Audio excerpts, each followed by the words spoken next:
राष्ट्रवादी काँग्रेस पक्षाचे उमेदवार उमेश पाटील यांचा कुरुल गटात प्रचाराचा झंझावात. ज्यांचा कारखाना माझ्यामुळे वाचला ते लोक आता माझ्यावरच भरसभेत टीका करत आहेत. उमेश दादा पाटील. काही शेतकऱ्यांच्या 7-12 उतार्यावर यांनी मनमानी कारभार करून कर्ज काढलेली आहेत. उमेश दादा पाटील. कुरुल जिल्हा परिषद गटामध्ये आता शेवटच्या टप्प्यामध्ये प्रचाराचा जोरदार रणसंग्राम पाहायला मिळत असून यामध्ये राष्ट्रवादी काँग्रेसचे जिल्हाध्यक्ष उमेश दादा पाटील हे कुरुल गटामध्ये चांगलाच प्रचार करताना दिसत आहेत. त्यांनी प्रचारासाठी मोठी आघाडी घेतली असून वाढीव मिळालेल्या 3 दिवसांच्या कालावधीमध्ये त्यांना आता अधिकच प्रचार करायला वेळ मिळतोय. यामध्ये त्यांनी आज वाघोली, जामगाव बुद्रुक, जामगाव खुर्द, वटवटे यांची मिरी अरबळी त्याचबरोबर संपूर्ण भागाचा प्रचार दौरा पूर्ण केला. यामध्ये त्यांनी विरोधी उमेदवारांवर घणाघाती टीका केली. त्यांनी समोरच्या उमेदवाराबाबत बोलताना सांगितले की माझ्यामुळे हा कारखाना वाचला असून यांनी आता वाटेल ते आरोप माझ्यावर करायला सुरुवात केली आहे. यांच्या प्रत्येक आरोपाला उत्तर देण्यासाठी मी त्यांच्यासमोर डिबेट करायला तयार आहे. त्यांनी अनेक शेतकऱ्यांची फसवणूक केली असून यामधून त्यांनी कोट्यावधी रुपयांची माया गोळा केली असल्याचा गंभीर आरोप यावेळी जिल्हाध्यक्ष उमेशदादा पाटील यांनी केला. पहा काय म्हणाले जिल्हाध्यक्ष उमेशदादा पाटील. राजन पाटलांनी या कारखान्याच्या संदर्भामध्ये तक्रारी करायला लावल्या. कुणाला करायला लावल्या? इथंच उभा आहे मागे.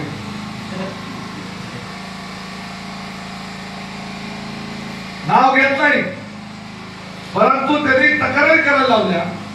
आणि आता ज्यांनी कारखाना बंद पाडण्याच्या करता त्या ठिकाणी कटकरस्थान केलं त्यांना बरोबर घेऊन आज ते प्रचार करतात. त्यावेळेला या सचिन जाधवांनी मला फोन केला होता का नव्हता? जकरायच्या शब्दीवर सांगायचं, सचिन जाधव तुम्ही मला त्यावेळेला फोन केला होता का नाही? आणि त्यांचा फोन आल्यानंतर मी अजितदादाला सांगितलं की दादा हा कारखाना चालू राहायला पाहिजे. त्या राखेमुळे आणि घाणपणामुळे लोकांना जो त्रास होतो त्याला एक 6 महिन्याची मुदत द्या आणि त्याला नाहीतर दंड करा. परंतु कारखाना बंद झाला तर त्या ठिकाणी रोजगारात शेतकऱ्यांचं नुकसान होईल, लोकांचा रोजगार जाईल. याकरता तो कारखाना चालू राहिला पाहिजे. अजितदादांनी त्यावेळेचे अधिकारी असलेल्या अविनाश ढाकणेला सांगितलं आणि ढाकणेला सांगून त्याला दंड करा, 6 महिन्याच्या दुरुस्त्या करून घ्या, ते प्रदूषणाचा विषय मार्गी लावा. परंतु कारखाना बंद होता कामा नये. त्याचा रिपोर्ट इतर कारखान्यामधून सुद्धा राख येऊ शकते, पण त्यांनी त्याच्यावर उपाययोजना केली. आता राख बाहेर येत नाही. आता एवढं आधुनिक तंत्रज्ञान आले, परंतु याला काही घेणं देणं नाही. कुणाच्या संसाराची माती झाली त्याला काहीच घेणं देणं नाही. गावात अनेक लोक कामगार आहेत, अनेक लोकांना रोजगार मिळतो म्हणून त्याला उद्या ते रोजगार जाईल म्हणून ते लोक धाडस करत नाही. परंतु कामगारांनी सुद्धा एक गोष्ट लक्षात ठेवायची, उद्याला कोणावर संशय घेऊन त्यांनी कामावर काढलं तर हे काय मोगलाय एवढं लक्षात ठेवा. जरी कारखाना प्रायव्हेट असला तरी त्याला कामगार कायदा लागू आहे. आणि उमेश पाटील हा राष्ट्रवादी जनरल कामगार युनियनचा महाराष्ट्राचा अध्यक्ष आहे. लेबर म्हणतात त्याच्याकडे एकही कामगाराला काढू देणार नाही. आणि यांनी काय अफवा उठवली, हा उमेश पाटील उद्या कारखाना बंद करतो म्हणला. या जकराच्या साक्षीने सांगतो, ह्याचं बेकायदेशीर चाललेलं काम बंद करतो म्हणलं, कारखाना बंद करतो असं नाही म्हणलं. आणि तो रस्ता याला स्वतःला आज तागायत करता आला नाही. पण मी तुम्हाला जकराच्या साक्षीने शब्द देतो, मला या गावातून तुम्ही चांगल्या मताधिक्य द्या. जे जे रस्ते मी आता सांगितले 1 वर्षाचा तुम्हाला डांबरीकरण करून देतो, 1 वर्षात. आणि याचा कारखान्याकडे जाणारा रोड जो आहे कारखान्याकडे, कारण तिथं जड वाहतूक आहे, उसाचे ट्रॅक्टर जातात, तो रस्ता तर सिमेंट काँक्रीटचा करून देतो. तुम्ही म्हणता राष्ट्रीय महामार्गाची बरोबर आणि गाव सगळं चकाचक करून देतो. याच्या 5 जन्मात कधी एवढं काम केलं नसेल, एवढं काम दाखवतो की एनकी गाव हे उद्या त्याला सचिन जाधवाचं नाही ते उमेश पत्राचं गाव आहे, उद्या ओळख करायला पाहिजे. ही ताकद आहे, ही धमक आहे.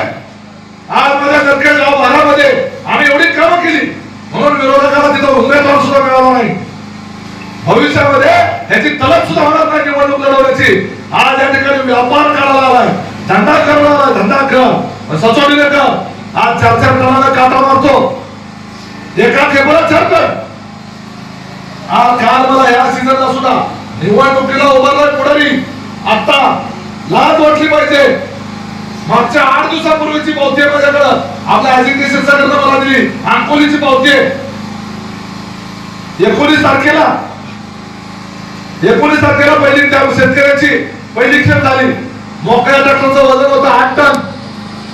परत 20 तारखेला जे काही या ठिकाणी बोलत ते तक्रारच्या साक्षीला बोलतो.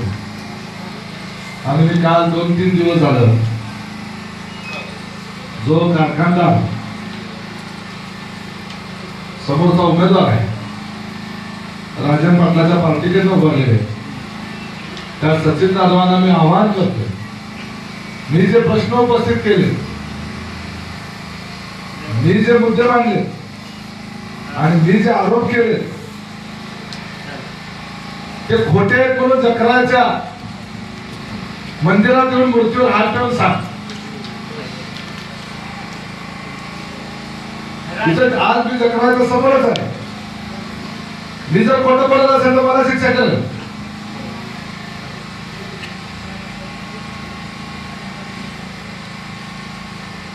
आंध्रच्या पाटलामध्ये आणि यांच्यात काय फरक आहे? गावातल्या लोकांच्या दहशत करतात. अरे आज आमच्या नरखेड गटामध्ये विरोधकांना उमेदवार मिळाला नाही, परंतु आम्ही आमच्या गावात सभा व्हायला आवडत नाही. आमच्या ग्रामपंचायतीच्या सगळ्या परवानगी आम्ही लगेच देतो, कारण विरोधकांना सुद्धा मत मागण्याचा अधिकार आहे. कारण ही लोकशाही आहे, ती काही दंडेलशाही नाही. मतदार हुशार आहे, तो त्या ठिकाणी ठरवू शकतो कुणाला मत द्यायचं कुणाला नाही द्यायचं. परंतु आपलं गाव आहे म्हणताना विरोधकांना प्रचार करू द्यायचं नाही, ही कुठली पद्धत? तरी सुद्धा मला खात्री आहे या एनकी गावातून 70 ते 80% मतदान हे घड्याळाला होणार आहे. कारण सगळ्यात जास्त त्रास जर या कारखानदाराचा कुणाला होत असेल तर या एनकी गावातल्या लोकांना सगळ्यात जास्त त्रास आहे. कुटुंबाच्या कुटुंब उद्ध्वस्त झाले, शेती उद्ध्वस्त व्हायची वेळ आली. कारखान्यातून जी राख बाहेर येते त्या राखेमुळं आज सगळ्या शेतीवर कुठलंही पीक घ्या 2-2 इंचाचं थर पडलं त्याच्यावर राखेचं. आणि आज जनावर खातात ती राख. जनावराला जे आपण चारा घालतो तो चारा सगळा राखयुक्त चारा त्या जनावराच्या पोटामध्ये जाऊन आज त्या म्हशीचं गाईचं दुधाला सुद्धा काळवंड लागलं, दूध काळं व्हायला लागलं. इतकी कठीण आणि बेकार परिस्थिती या कारखानदारांनी करून ठेवली. पण त्याला उपाय करायला काय अडचण आहे? तुम्ही या चॅनलवर नवीन असाल तर सबस्क्राइब करा, तसेच लाईक आणि शेअर नक्की करा.